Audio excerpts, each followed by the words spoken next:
Good evening and salutations, my B&B fans. Okay, so here's the thing before I even get started on practically reaming Steffi out. I think, it's my personal theory, that the actress that's playing Steffi probably is going on vacation for a little bit. Probably needs some time off or whatever for whatever reasons, or they're just kind of shelving her for a little bit, maybe to save some money. Because let's just be real for a hot minute. Damn near almost everything that she said was complete and utter bullshit. Okay?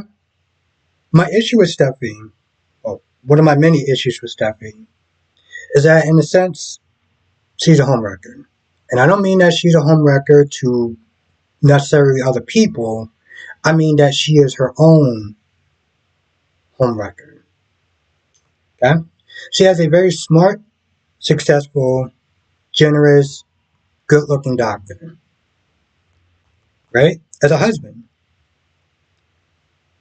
And she decides, because she's so much of a goddamn control freak, that she wants to take a step away from her marriage because he didn't listen to her. As though she runs shit. As though she is his boss. You are his wife. Okay, you are his partner. You're not his overlord. You're not his mother. And you are not his goddamn warden. Okay? If he has complicated feelings, like I already said, like my boy Kyrie said, with his mother, and he wants to sit there and spend some time with his mother, that's on him.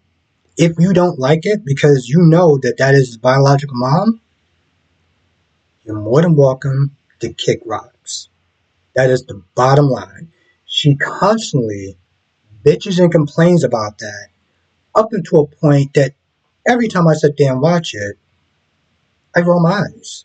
Because it's the same damn thing over and over again. And it's so stupid. Oh, your feelings with your mom, your feelings with your mom. Okay, well, you married him and you stayed with him knowing that Sheila was his birth mom. And now every time that you get angry, you want to sit there and constantly bring that up, right? Even the whole, oh, well, she shot us, and you're still with him, and you still keep talking about you love him, right?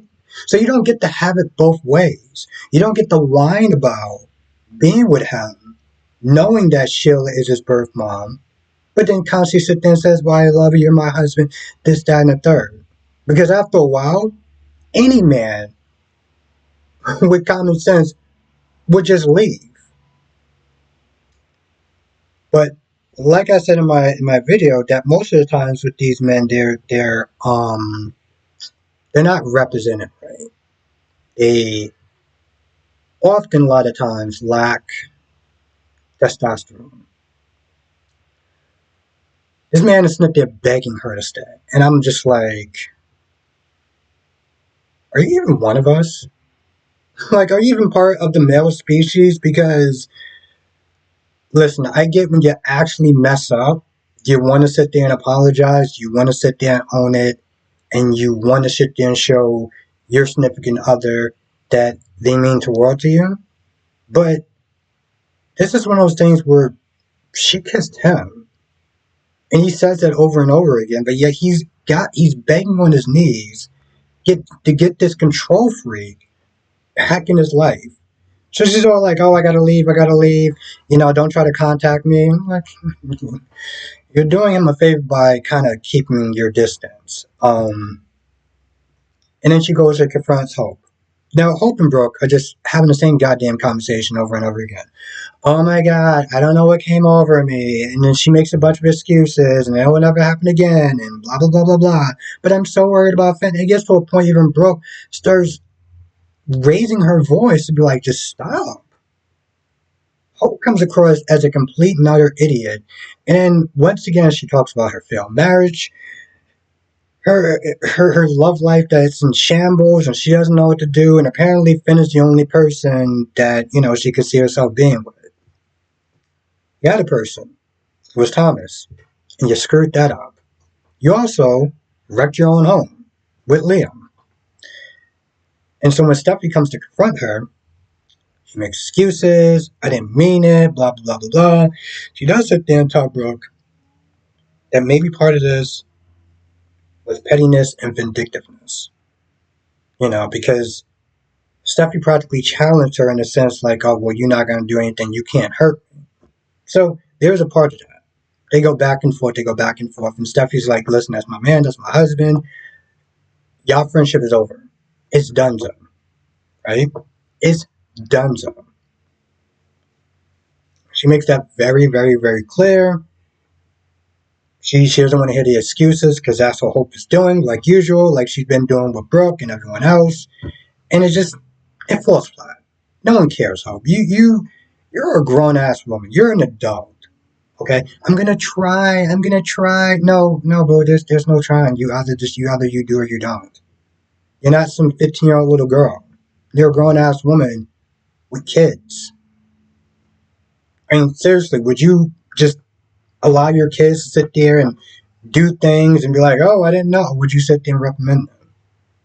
Come on, bro. It ain't hard.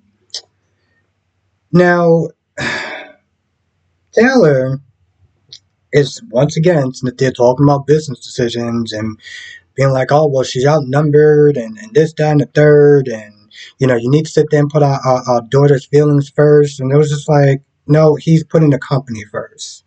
Okay? Steffi's a grown-ass woman. He made a business decision. She may not like it, but she's going to have to sit there and deal with it. And Taylor, honestly, to tell you the truth, I know you're speaking from mama bear mode or whatever they want to sit there and call that from. But in regards to that, your feelings don't matter. This is a business decision. It's not like they're living together and Steffi don't like Brooke and Ridge is like, oh, well, listen, I'm going to sit there and move her in. That's a personal decision. This is a business decision. So when it comes towards business, Taylor's feelings doesn't matter. And I know that sounds harsh, but that's the reality of it. Unless Taylor's sitting there working at Forrester, she's cutting checks, her opinions and feelings don't matter. They simply don't. Now she leaves to go make a call. Brooke tells Ridge about the kiss, and Taylor comes in, she overhears it. So this is going to be crazy. Brooke is probably going to sit there and make a bunch of excuses and defend her daughter. Taylor's going to sit there and rip into her and practically tell, Brooke to F you and yada, yada, yada. And Ridge is going to be caught in the middle. And hilarity ensues. And that is the gist of the episode. I'll be talking about more. I'm going to go for more things. Again, I love the irony of Steffi and Brooke. Steffi and Hope being in a room together, looking at two homewreckers. Homewreckers to other people and homewreckers to themselves. Whatever idiot decides to sit there and want to be with either one of those women. Now, again, I'll be sent to talk about more of it. B&B, YNR, General Hospital, and Days of Our Lives. Tonight, 8 p.m. Eastern, 5 p.m. Pacific. And, I'll see you in the next video.